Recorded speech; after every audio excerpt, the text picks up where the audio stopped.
It's the last week of the MLB season. In our final MLB Power Rankings, we evaluate the teams that have made the biggest impact this year, playoff bound or not.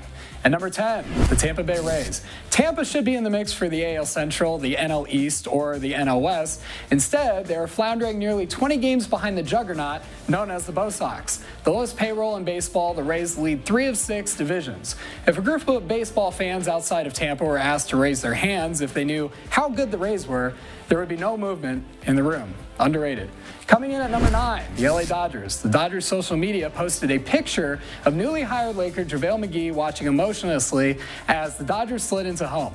The lack of expression is the equivalent of how Dodgers fans feel as the Rockies get closer and closer to upsetting the NL West.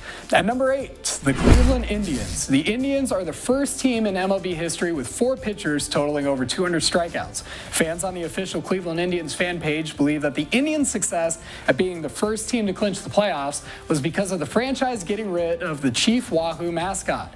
With that rationality, I'm not quite sure where Cleveland went wrong to lose LeBron again. Number 7, the Atlanta Braves. The Braves secured the NL East, causing every trap artist in the area to mumble something about chop on in celebration. After 3 90-loss seasons, manager Freddie Freeman got the Braves back on track, putting them back at the top of their division. At number 6, the Milwaukee Brewers. With the sadness of an injured Aaron Rodgers and a penalized Green Bay defense, Milwaukee fandom has rallied around their Brewers. Milwaukee is nipping at the clawed paws of the Chicago Cubs for NL Central supremacy. A sign at a recent WWE SmackDown held by a portly fan read Yelich for MVP. The guy looks suspiciously like Kyle Schwarber, but maybe that's just me.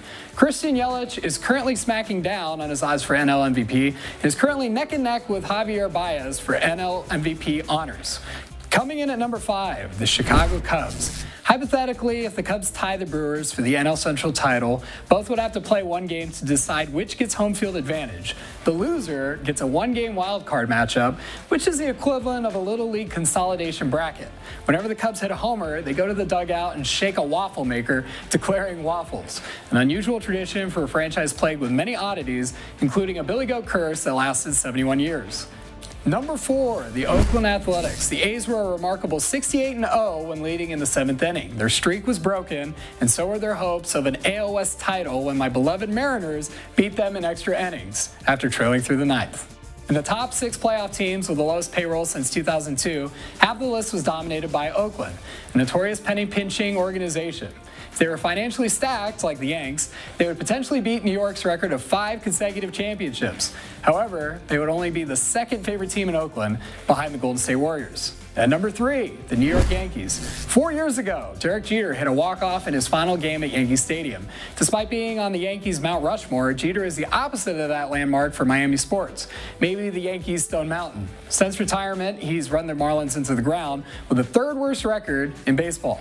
New York fans are complaining, as they often do, that the 3rd best record in baseball for their club only warrants the wild card. Hey MLB fans, welcome to the Western Conference of basketball. Number 2, the Houston Astros. The Astros are the first team since the 2004 and 2005 Cardinals to have back-to-back 100-win seasons. Houston secured the AL West championship, but their W was overshadowed by the return of Roberto Usana, who was booed loudly by the Toronto fans after being reinstated following dropped domestic abuse charges. The response was all well and good, but I heard much worse when UT took on USC 2 weeks ago, and those were innocent college kids. And finally, number 1, the Boston Red Sox. You probably turned your TV to another channel during this part of the Power Rankings because, surprise, surprise, the Red Sox have consistently maintained the 1 spot throughout the year. Mookie Betts improved his MVP odds by becoming just the 2nd Boston player to join the 30-30 club with 30 home runs and 30 stolen bases. He's also an accomplished bowler who bowled a perfect 300. The Red Sox recently massacred the Orioles in front of a half-empty Fenway Stadium, which is how losing teams usually see the stands when they play at home.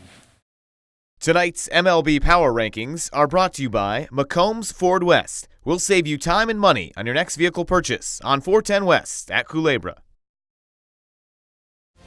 You're watching Sports Tonight, San Antonio's only nightly 30-minute sportscast with exclusive sports coverage you won't find anywhere else.